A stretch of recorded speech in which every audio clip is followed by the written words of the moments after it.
You are responsible for training AI. If you've used the internet, if you've ever posted anything online, it is very likely that right now, your messages, your conversations are part of huge packs of data which large language models, like ChatGPT, are using to become more human, more realistic. But today, I'm not here to teach you about how machines learn. We're already teaching them. Today, I want to see what we can learn from them. I believe that any student is a valid teacher. And who is our student? What is machine learning? The concept of machine learning is to create something that's more than just a program. A program is, you give it A, it returns B. But the concept of machine learning is something bigger than that. It's something grander, where it can actually develop its own skills, and it can develop its own solutions in new situations. It's not a new concept. We can see this has been happening for over half a century. But the reason why I think it's so important today is the world we're living in is changing all the time. As a student, what do you learn today that is going to be valuable 10 years from now? What skills do you need that are going to make you successful 20 years from now? I have no idea. Nobody knows. But the concept of machine learning is to actually train yourself so you have the ability to learn and to do things. First, I want to do a quick demonstration of what machine learning is. Let's say I'm a fresh machine learning algorithm and I'm about to be trained. So this algorithm has a goal of leaving this red carpet. That's the goal of the algorithm. And so for me, let's keep it simple. I can move in 4 directions and up and down.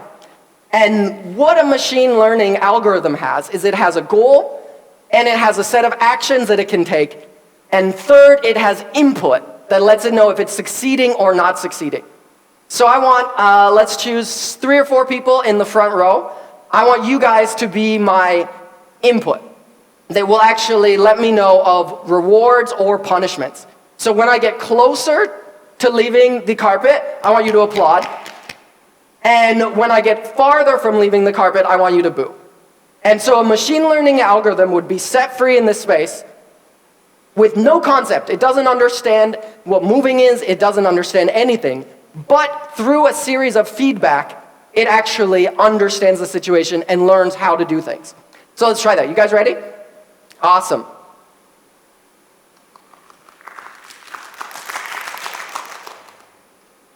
Punishment. It needs punishment. Yeah, okay, boo. You can do I like is better than boo. Okay. So that simple movement of going back and forth, the AI understands, the machine learning algorithm understands is, okay, movement is good. And it starts to learn that. And it takes step by step through the series of rewards and punishments, it comes up with a new understanding of how to do things that it may not even understand. But what can we learn from a machine learning algorithm? Lesson 1. It does not matter where you are today. This year, everybody's been talking about AIGC, AI art, Midjourney, Stable Diffusion. This was less than 3 years ago. And this took me 3 hours to make. Or this took the AI algorithm 3 hours to make, and it hardly makes any sense. The prompt is a Polish artist painting Chinese calligraphy. There's a tiny concept of it, but nobody would look at this and think, oh, artists are in danger of losing their jobs. But it didn't matter. That was where it was, but where it was meaningless because what's important is where it's going. And that's in less than 3 years. And it's a new skill, and of course it's going to be bad at a new skill. Of course you're going to be bad at a new skill. But that doesn't matter. What matters is where you're going and what you will do. Number 2 in machine learning is the data that you give it. As I said, large language models have huge amounts of data, and they learn how to use it. So for a human, what does this mean? It means reading, it means museums, it means going to places, but not just going there. You don't just put the data in, you need to learn how to implement it.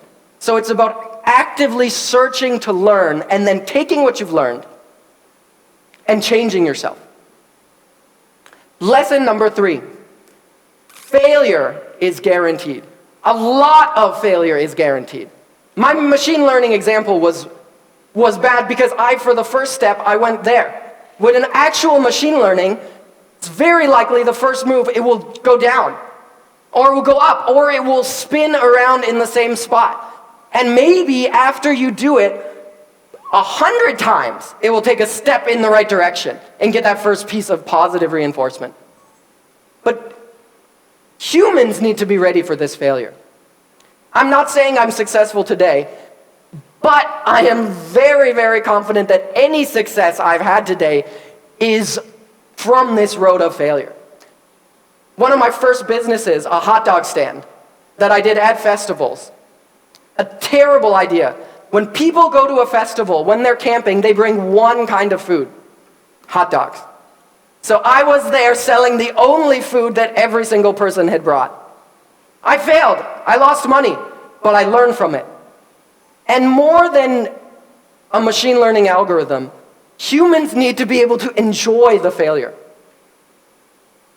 That summer, yes, I lost money, but I was at music festivals with my friends eating hot dogs. And I realized that if I'm enjoying every step of the way, then when every other step of the way failure comes, I can handle it and I can jump right into the next failure.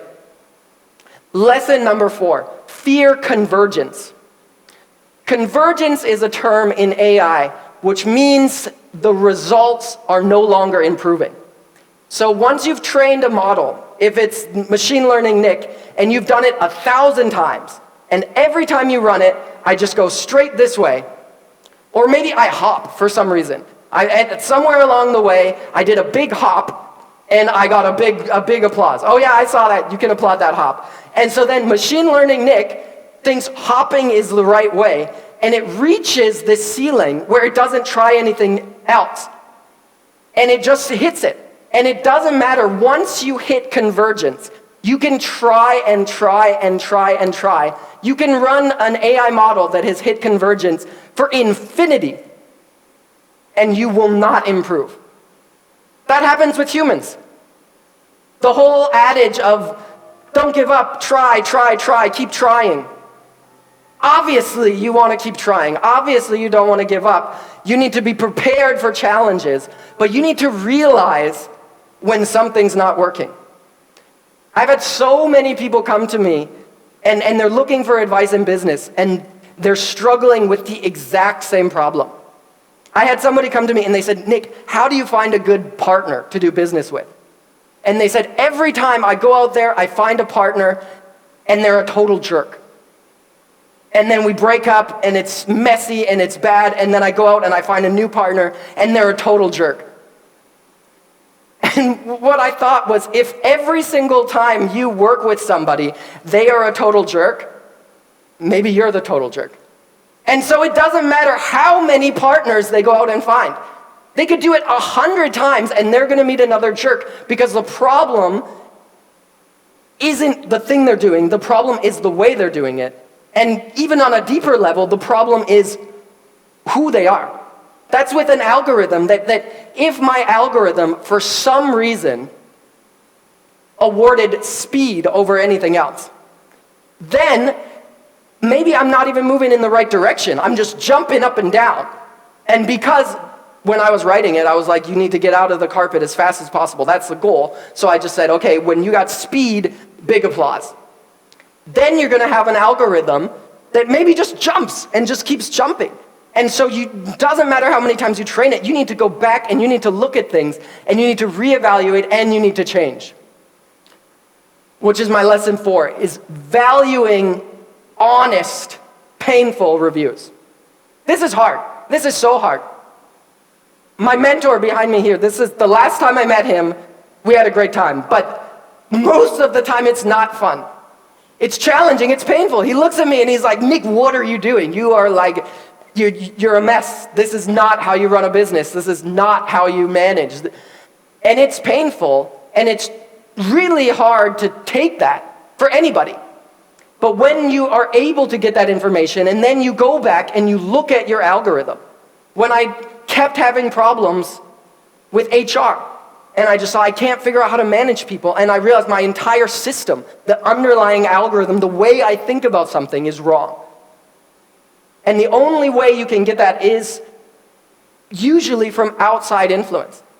That's how a machine learning algorithm breaks out of convergence, is because whoever the scientist who's running the algorithm ends up coming by and they check out the computer and they realize like loss is pretty much flatline. There's nothing else happening. And then they look at it, they open up the code, they think back into it, and they find the bugs in the system and they change it.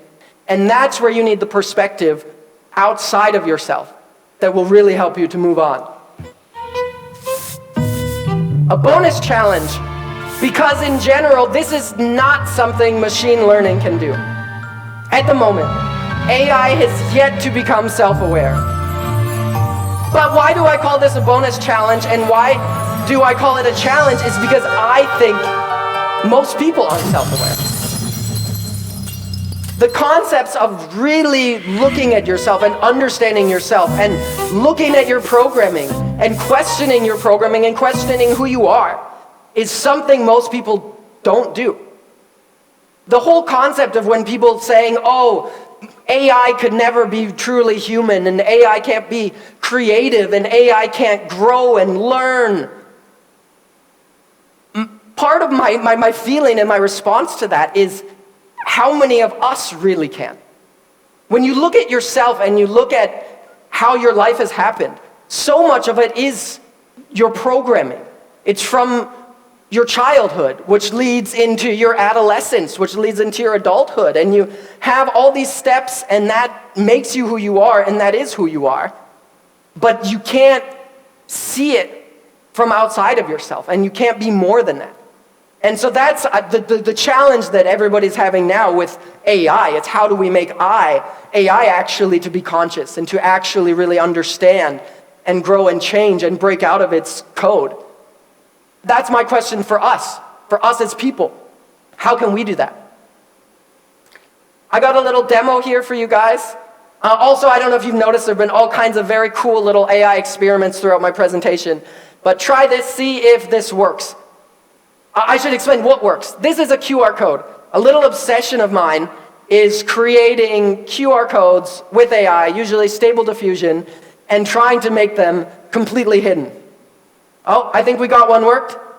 What does it say? Fear not yet. Yes, fear not yet.